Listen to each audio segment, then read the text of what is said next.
104.5, the team, your home for the State of the Empire, the coaches show for the Albany Empire every Saturday morning at 9 a.m. with AJ Cannell and AJ's radio partner, Brian the Voice Mariano, right here with us. Big game, obviously, is the first ever playoff game for the Albany Empire. They don't do anyone who was hoping this would be wrapped up fast any favors, do they? No, not at all. I mean, it is a win, so no matter what, they're 5-0 against the Valor so far this season, but the question just keeps asking, and we were talking about it a little bit before the game on the field, is that it's so hard to beat a team 4 times, 5 times. Now you're going to come back home after being 5-0 and having to beat the Valor one more time, because it's a victory, yes, which is good, but it's only a 1-point victory. Right. So the aggregate So as long as you don't scoring, lose by more than 1 point. well, even if it's to the point where we were trying to figure out exactly what happens here. So if the Empire were to lose by 1, then they would actually play an overtime period to try and determine who goes to the Arena Bowl. So just a lot going on. But to all the fans that thought they would just go down to Washington and win by 3 scores and then come back home and then rest some players in the second half, that the Arena League is not like that this year. There are 4 all-star teams, and this Washington team, despite only having 2 wins on the season, has really started to play well after beating Baltimore the week prior, and they gave Albany a game 3 weeks ago as well. So it's definitely not going to be an easy game this weekend. Brian, the closer, Mariano, with our Albany Empire update brought to you by ASCO Fence and Deck. 59-58, the final score in overtime. Albany takes down Washington. What's been the biggest difference for Washington? Why have they been able to improve so quickly over the last month? Well, this is their 4th quarterback on the season with Arvell Nelson. They used Shane Austin after Nick Davila got injured early in the season. Actually, his career's over, so it's sad to hear about him. But now Arvell Nelson is their 4th quarterback used this season. Warren Smith was another. And he's really come of age as playing 3 games in the regular season. He actually went from one of the no-name quarterbacks to leading the league in interceptions in just 3 games, struggled with this team. But now it just seems as if he has his timing down in this offense, has timing down with his receivers. And the way that this defense plays, they actually stopped the Empire a couple times, which is really tough to see, as the Empire really weren't stopped at all in the last 2 games of the season. So when you look at this team as a whole, in the beginning of the year, they had some issues on both sides of the ball. They seemed like they fixed those issues, and now with a new quarterback that has his timing down. They found their quarterback, right? Yeah, they found a quarterback that he's so elusive in the pocket, because you don't see that a lot in arena football. You really want a pocket passer, guy that can stand back there, 3-step drop, and be able to hit the deep ball. Tommy Grady. A very Tommy Grady. He's the prototypical arena football quarterback. But Nelson, what he can do is do a lot with his legs, and he had a rushing touchdown. He had a rushing touchdown a couple weeks ago against the Empire as well, and that puts like a Terrence Moore, the Jack linebacker, in a tough spot, because he is there to cover between that 5-yard line and the line of scrimmage. But now he's got to keep his eyes in the backfield in case Nelson wants to break the pocket. We got Brian Mariano with us right now talking about the Albany Empire, thanks to our friends at AFSCO Fence and Deck. Now, overtime, a lot of the rules we're still figuring out with arena football. Tell me, you said that, let's say they end up losing by 1 point. Right. There'd be an overtime period played.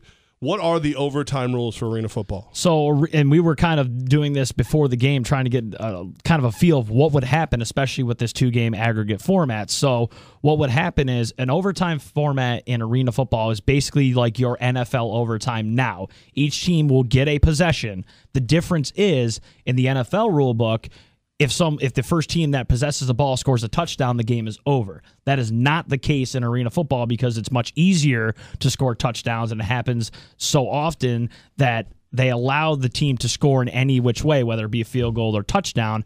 Each team will have a possession.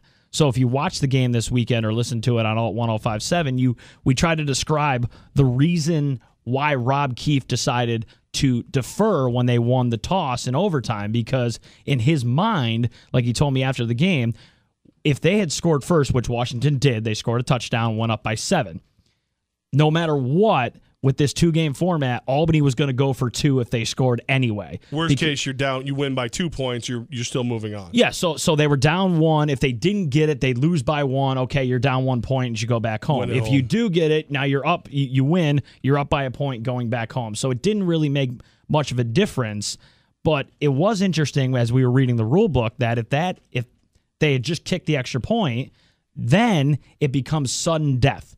As soon as both teams have a possession, then it becomes sudden death. So that forces the umpire to say, well, there's 2 minutes left in the game. Why are we going to give the Valor the ball back? Because if they score in any which way, the game's over. Right. So why don't we at worst go for two? We'll go for two. At worst, we lose by one, and we'll worry about next week's game. And you could see that happen again this weekend as well. The last minute or so of the game could be very crucial on how both teams want to play it out. They kick off and everything. They don't just like start on the 25 like college. Yep. So it's just another period of football here, by the way. Yes. Yeah. So it's all the same as if you would for an NFL overtime. It's just as the difference is the touchdown doesn't end the game on the first possession. I know you referenced the clock there. Some people will hear this and say it's like a combination of college overtime meets pro overtime because of the possessions and things like that. There's a clock in that first overtime. Is there a clock in sudden death? Yes. Okay. So it would just be another 15-minute period played again. But again, it is sudden death at that point. Right. That the rule doesn't reset like it would be in the first overtime where both teams would get a possession. As soon as both teams have one possession in that first overtime, the rest is going to be sudden death. So if the period ends and you're still tied, you'll start another 15-minute sixth quarter, but it's still sudden death. I mean, I like that they go to complete. It's funny. You go to completion. The rules are obviously designed to, again, speed up the game because arena football is supposed to be fast, fun, and in your face. But it could ultimately one day make for an extremely long game. Oh, there's no doubt. I mean, I thought about this in the booth after Washington had scored the first touchdown in overtime. And during a break, I turned to AJ and I'm like, dude, we could be here for a while depending on what happens if they score, because Washington took a lot of time off the clock when they scored the first time, and the umpire got the ball back with about 6.5 minutes left.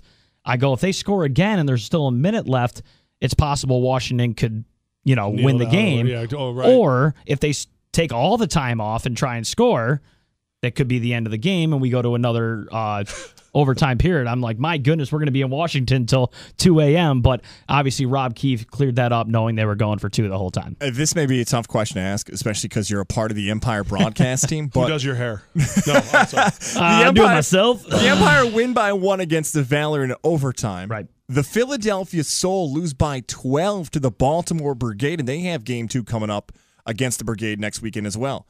Who is the most likely team to get to the Arena Bowl now of the 4 that are still in play? Yeah, and if you told me that the deficits for both games were what they were, I would tell you you're crazy, because I figured the Baltimore-Philly game would be a 1-point game and the Empire-Valor game might be a 12-point game. Baltimore but scares the daylights out of me. They are so good on both sides of the ball. Their defense is extremely good. They held Philly to no points to almost halftime in the game yesterday. And this is what I was trying to explain to people, that you look at games where in arena football, the talent might be far superior on the Empire than on the Valor.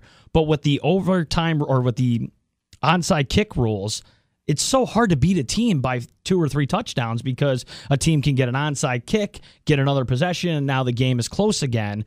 So to watch the game last night between the Brigade and the Soul, to watch the huge lead, and then all of a sudden it was 27 points. They end up only losing by 12 to give them a chance next week. I would probably say Baltimore has the best chance, and then I would say Albany still coming back home with Tommy Grady. And guys, we could be seeing a future NFL player here with the Albany Empire and Malachi Jones. 4 touchdowns in his playoff debut this past weekend. He is by far the rookie of the year. He could be the MVP in the league. That's how good he's been for the Empire. Closer, we're going to let you go on this one. Is there, when you're talking to the players and the coaches and everything, and they win by 1 against a team that everybody thought they were going to wax, and not them, they definitely, we talked to Keefe and everything, they gave them their respect, Washington Valor.